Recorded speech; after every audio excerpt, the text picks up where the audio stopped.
কাগজ জানাচ্ছি খাতুনগঞ্জ থেকে মতিঝিলে, সাথে আছে আমি শামীম জাহেদ। চট্টগ্রামের রাঙ্গুনিয়ার গুমাই বিলে এখন চলছে সোনালী ধান ঘরে তোলার উৎসব। ৩০ বর্গমাইল এলাকা জুড়ে এবার ফলন হয়েছে প্রায় ৮,০৪০ মেট্রিক টন ধান, যা গেলবারের তুলনায় প্রায় ২৫০ মেট্রিক টন বেশি। আজ আমাদের আলোচনার বিষয় সোনালী ধান।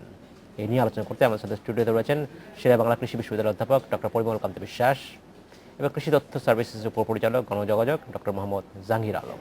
তবে মূল আলোচনা যাবার আগে দেখে নেব একটি প্রতিবেদন। চোখের সীমানা জুড়ে যতদূর দেখা যায় কেবল সোনালী ধানের ঢেউ। পাকা ধানের সৌরভে মুখর চারপাশ। ইতিমধ্যে কাটা হয়েছে বেশ কিছু ধান, কিছু এখনো কাটার অপেক্ষায়। পাকা ধানের মাঠ জুড়ে কৃষকের অন্যরকম আনন্দের ব্যস্ততা। ৭ মাইল দীর্ঘ আর ৪ মাইল প্রশস্ত চট্টগ্রামের রাঙ্গুনিয়ার এই গুমাই বিলের সবখানেই এখন ফসল গড়ে তুলতে দারুণ ব্যস্ত চাষিরা। সোনালী ধান কাটার উৎসবে কৃষকের মুখে তৃপ্তির হাসি। বৃষ্টি বরাবর শ্বাসটার বরাবর মানে ফলন ভালো হয়। মোটামুটি আমরা সারটার রীতিমতন দিতে পারছি, সেই জন্য ফলন ভালো হয়েছে। অন্য বছর তুনে বছর ভালো বৃষ্টিও তারপরে সার ভাগই।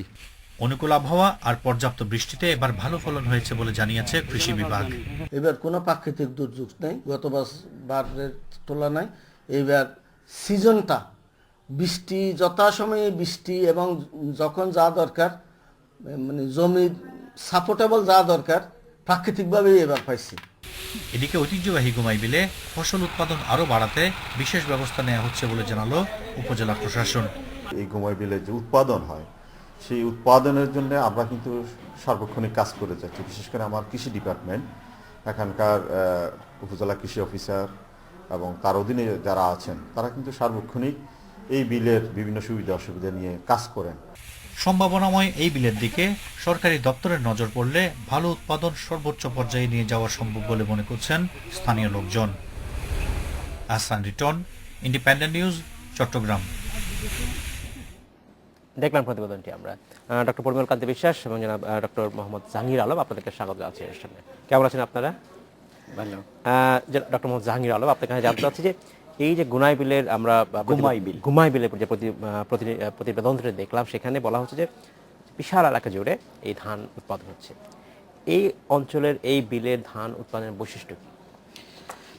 শুরুতেই বলতে হয় আসলে বাংলাদেশের যে কটা বিল আছে এর ভিতরে এই গুমাই বিলটা রাঙ্গুনিটা উল্লেখযোগ্য। রাইট। এর কারণটা যেখানে প্রায় ৬,০০০ একর জমি একসাথে চাষ হয়। 5টি ইউনিয়ন এই চরের ভিতরে আছে এবং ওখানে এই যে লম্বা যদি বা ৭.৫ কিলোমিটার টোটাল মানে এই বিলটা লম্বা। এখানে যে ধানের কিন্তু সোনালী ধান মানে ধান যখন পাকে সোনালী রঙের হয়ে যায়, ধানের জাত কিন্তু সোনালী না। এখানে লাল পাজাম, সাদা পাজাম এবং বৃধান 49 এই জাতগুলো হয়। এটার একটা বৈশিষ্ট্য হলো যে আমাদের মহাস্বাধীনতা যুদ্ধের আগে থেকেই বাংলাদেশের এই পূর্ব পাকিস্তানে পূর্ব পাকিস্তানে যখন ধানের আবাদ শুরু হয় আধুনিক পদ্ধতিতে, তখন কিন্তু ওখানে এই যে নিয়ন্ত্রিতভাবে ধানের আবাদ শুরু হয়েছে এবং বলা হয়ে থাকে যে বাংলাদেশের ইতিহাসে আধুনিক মানসম্মত জাত দিয়ে আধুনিক কলাকৌশল অবলম্বন করে কিন্তু এখানে ধান উৎপাদন করা হয়েছে। ওখানে প্রায় 72টি স্কিম, যেটা বলি আমরা ইরিগেশন স্কিম, ওখানে আছে। তো এই সেচ প্রক্রিয়া কিভাবে সেচের পানি কিভাবে দেওয়া হয়? এটা ওখানে কন্ট্রোল ওয়াটার আছে, কেআইপি, যেটা কর্ণফুলী ইরিগেশন প্রকল্পের আওতায় কিন্তু এটা স্টার্ট হয়েছে এবং এখন সেখানে নিয়ন্ত্রিত ইরিগেশন সহ অন্যান্য ম্যানেজমেন্ট চলছে। এবং যেটা বলা হলো আসলে কৃষি বিভাগের কিন্তু প্রত্যক্ষ তত্ত্বাবধানে কিন্তু যে ৬,০০০ একর জমি কিন্তু চাষ হচ্ছে এবং বাংলাদেশের ধান ভাণ্ডারের একটা অংশ কিন্তু সমৃদ্ধ করছে এখানকার এই ধান দিয়ে। আচ্ছা, ধন্যবাদ। আমি আপনার ফিরে আসবো। ডক্টর বিশ্বাস, এই আমন ধানের এই সময় চট্টগ্রামের এই একটি বিলের আমরা যে ধানের কথা বলছি, এইটা বাংলাদেশের আমন ধানের প্রোডাকশনের ক্ষেত্রে আসলে কতটা ভূমিকা রাখছে এবং এক্ষেত্রে আসলে আমাদের এই যে মডেলের কথা বলছি, সেই মডেলটা আসলে কি আমরা অন্যভাবে আরো বাড়াতে পারি কিনা, অন্য এলাকা বাড়াতে পারি কিনা? ধন্যবাদ আপনাকে। ধান বাংলাদেশের একটা প্রধান ফসল এবং ধানকে সারা বৎসরই চাষ করা যায়। তার মধ্যে একটা সময় এখন যেই ধানটা তোলা হচ্ছে সেই ধানটাকে বলা হয় আমন ধান। এই ধানটা এই সময় অগ্রহায়ণ মাস, যেটা ইংলিশ নভেম্বর মাস, যেটা অক্টোবরের শেষ থেকে শুরু করে নভেম্বর বা ডিসেম্বরের একটু প্রথম দিকটা পর্যন্ত যে ধানটা কাটা হয় সেই ধানটাকেই বলা হয় আমন ধান। এই আমন ধানের কিন্তু বৈশিষ্ট্য আছে, কারণ যত ধরনের আপনার শাইল ধান বা যত গুণ বিশিষ্ট যত ধরনের ধান আপনি জানেন, সুগন্ধি ধান, চাউল, পোলার চাল, তারপরে আপনার পায়েস, পিঠা, যত ধরনের এই ধরনের উন্নত যে গুণসম্পন্ন যে ধানগুলি, এই ধানগুলির বেশিরভাগ ধানই কিন্তু এই আমন সিজনে উৎপন্ন হয়। আচ্ছা, এবং এই আমন সিজন উৎপন্ন হয় এবং এই আমন সিজনের বৈশিষ্ট্য হলো এরকম যে শুরু হয় কখন, জুলাই আগস্ট মাসে। জুলাই আগস্ট মাসটা থাকে ভর বর্ষাকাল। সেই সময়টায় বাংলাদেশের এমন কোনো এলাকা নাই, একদম পাহাড়ের উঁচু যে এলাকাগুলি এগুলিকে যদি আপনি বাদ দেন, অথবা একবারে অতি নিচু যে জমিগুলি এইগুলিকে বাদ দেন, তাছাড়া প্রায় সব জায়গাতেই যদি ধান করতে বলা হয় তাহলে সেই ধানটা করতে পারবে মানে আমন ধান। কারণ শুরুটা বৃষ্টি, প্রচুর বর্ষাকাল তখন থাকে, বৃষ্টি হয় এবং যে কোনো জমিতে কৃষক বৃষ্টির পানি আটকিয়ে সেটা করতে পারে। আর শেষের দিকটা যেটা দেখেন যে এই সময়টাই কিন্তু জমি থাকে শুকনা, সব জমির এই পানি প্রায় চলে যায়। সো শুরুটা কৃষক পানির উপর নির্ভরশীল না হয়ে অনায়াসে সেটা শুরু করতে পারে এবং শেষটা যেটা শুকনা জমিতে কৃষক সেই ধানটা কাটতে পারে। আর যদি আবহাওয়ার যে উপাত্তগুলি যেগুলি বলতেছেন, বিভিন্ন তাপমাত্রা, তারপরে দিনের দৈর্ঘ্য, সূর্যালোক, এই জিনিসগুলি মাঝামাঝি এই সময়টায় পায়, সেই কারণে উৎপাদনটা একেবারে খুব বেশি অথবা একেবারে খুব কম এরকম না, মাঝামাঝি। এই কারণে কৃষকের প্রথম চয়েস হলো সে আমন সিজনটা যেটা এই সিজনে সে ধান করবে। এবং ওই যে পার্টিকুলার একটা এলাকা বললেন, সেই এলাকাটাতেও সেই কারণেই ওখানে আমন ধানটা ওখানে করা হচ্ছে, কারণ ওই আমন ধানটার ফলন ওখানে তারা নির্বিঘ্নে সেটা শুরু করতে পারে। আর এই বছর ওখানে ভালো হওয়ার কারণ এই বছর প্রাকৃতিক এমন কোনো বিপর্যয় হয়নি।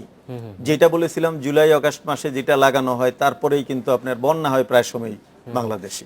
এই বছর এই ধরনের কোনো সিভিয়ার কোনো বন্যা হয়নি, যেই কারণে এই ধানটা কোনো ক্ষতিগ্রস্ত হয়নি, ধান নষ্ট হয়নি।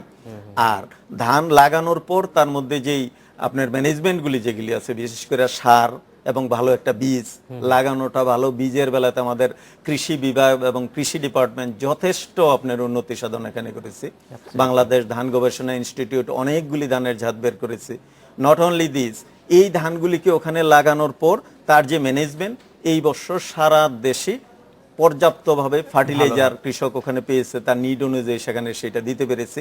প্রাকৃতিক কোনো দুর্যোগ হয় নাই, সেই কারণেই কৃষক তার চমৎকার একটা ফলন গড়ে তুলতে সক্ষম হয়েছে। ধন্যবাদ ডক্টর বিশ্বাস। ডক্টর আলম, আমরা বলছিলাম যে এই সময়টা কৃষকরা, বাংলাদেশের কৃষকরা ট্রেডিশনালি বিভিন্ন ধরনের ধান তৈরি করতে পারে, সুগন্ধি চালের কথা বলছিলাম আমরা। সেক্ষেত্রে আমরা কি আউশ ধানের ফলনের ক্ষেত্রে আমাদের বাড়াতে হবে, এছাড়া কোনো বিকল্প নেই। এক্ষেত্রে আমি যদি এই সময় কথা বলি যে বাংলাদেশ কৃষি গবেষণা যে প্রতিষ্ঠানগুলো রয়েছে বাংলাদেশে, তারা আসলে নতুন নতুন কী কী ধরনের জাত নিয়ে আসছে যাতে কৃষকরা উৎসাহিত হয় এবং যেখানে তারা ভালো ফসল পায় অ্যাজ এ ক্যাশ ক্রপ হিসেবেও। এই কথাটা আসলে আমি আগে দুটো জিনিস বলি, যে আমন ধানে যেটা ডক্টর পরিমল বলেন, আমনটা আমান শব্দ থেকে এসেছে, আমান মানে নিশ্চিত, সুনিশ্চিত। তো আগে কিন্তু ট্রেডিশনালি যে একটি, যেখানে বলেন ডক্টর পরিমল, একটি যদি ধান করা হতো সেটা আমন ধান করতে, এই সময়টা নিশ্চিত ছিল যে তারা ধান পাবে।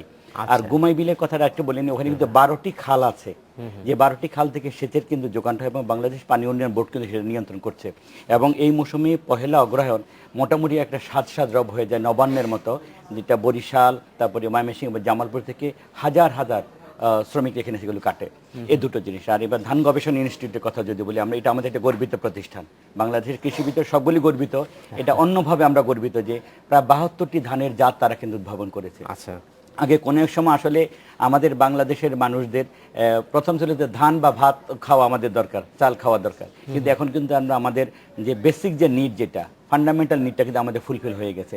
এখন আমরা কিন্তু ধান উৎপাদনের দিকে নেই, এখন আমরা চাচ্ছি লবণাক্ত সহনশীল কোন ধান আবিষ্কার করা যায়, ইতিমধ্যে হয়ে গেছে। তারপরে পানিতে সাবমার্জ কোনগুলো হয়, খরাতে কোনগুলো হবে, তাপ সহনশীল কোনগুলো হবে, আর সর্বশেষ যেটা বলে সুগন্ধি ধান কোনটা হবে। যে আমাদের বাংলামতির কথা যদি বলি, বাসমতি, ইন্ডিয়ান এবং পাকিস্তানি বাসমতি মানে বিমানে চড়লে কিন্তু তাদের ভাতের সুগন্ধি কিন্তু সারা বিমান মৌ মৌ করে। বাংলাদেশের বাংলামতিও কিন্তু এর চেয়ে কোনো অংশে কম নয়। এবং তাছাড়া আমাদের আরও চিনি গুঁড়া সহ অনেকগুলো ধান আছে যেগুলো কিন্তু অনেক সুগন্ধ। এবং আমরা খুব আশার কথা বলতে পারি, যেহেতু আমাদের প্রাথমিক চাহিদা পূরণ হয়ে গেছে, আমরা খুব কম সময়ের ভিতরে বিদেশে সুগন্ধি ধানগুলো, চালগুলো কিন্তু আমরা রপ্তানি করতেই পারবো। ডক্টর আলম, আপনাকে ধন্যবাদ। আমাদের সময় হয়েছে একটি বিরতিতে যাবার, ফিরছি শীঘ্রই, সাথেই থাকবেন।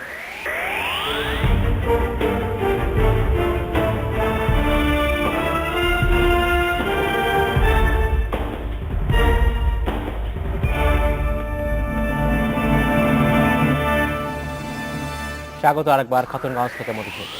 আজ আমরা আলোচনা করছি সোনালী ধান নিয়ে। নিয়ে আলোচনা করতে আমার সাথে স্টুডিওতে রয়েছেন শেরে বাংলা কৃষি বিশ্ববিদ্যালয়ের অধ্যাপক ডক্টর পরিমল কান্ত বিশ্বাস এবং কৃষি তথ্য সার্ভিসেস উপপরিচালক যোগাযোগ ডক্টর মোহাম্মদ জাহাঙ্গীর আলম। ডক্টর বিশ্বাস এবং ডক্টর আলম, আপনাদেরকে স্বাগত জানাচ্ছি অনুষ্ঠানে আরেকবার। ডক্টর বিশ্বাস, আপনার কাছে জানতে চাচ্ছি যে আমরা যে মুহূর্তে কথা বলছি যে আমাদের বড় ধানের উপর আমাদের যে নির্ভরশীলতা সেখানে কমাতে হবে এবং সেই কমিয়ে আমাদেরকে আসলে আমনের দিকে যেতে হবে, কারণ আমরা বড় ধানের যে খরচ এবং এছাড়াও যে এনভায়রনমেন্টাল যে ইম্প্যাক্ট সেখান থেকে আমরা আসলে বেরিয়ে আসতে চাই। সেক্ষেত্রে আমন ধানের চাষ যদি বাড়াতে চাই তাহলে আসলে আমাদেরকে আমরা ঠিক কোন পদ্ধতিতে যাব এবং সেক্ষেত্রে সরকারের কী ধরনের সহায়তা প্রয়োজন রয়েছে? আসলে আমন ধান আগেই আমি বলেছি যেটা, যে কৃষককে যদি অপশন দেওয়া হয় একটা ধান করতে, সে করবে আমন ধান। জি, অর্থাৎ আমন ধানের এরিয়া কিন্তু সবচেয়ে বেশি। সো বড় ধানটা যেটা, আমনটা কিন্তু সেচ নির্ভর, সেচ অর্থাৎ উপর থেকে রেইনফেড যেটাকে বলা হয় আর Rainfed, কি, যে বাইরের থেকে আমাদের সেচ দেওয়ার কোনো দরকার পড়বে না আমন ধান করার জন্য। বাট বড় ধানের দিকে যদি যাই, টোটালটাই কিন্তু সেচ নির্ভর, নির্ভর। অর্থাৎ সেচ দিলেই তারপরে আমরা বড়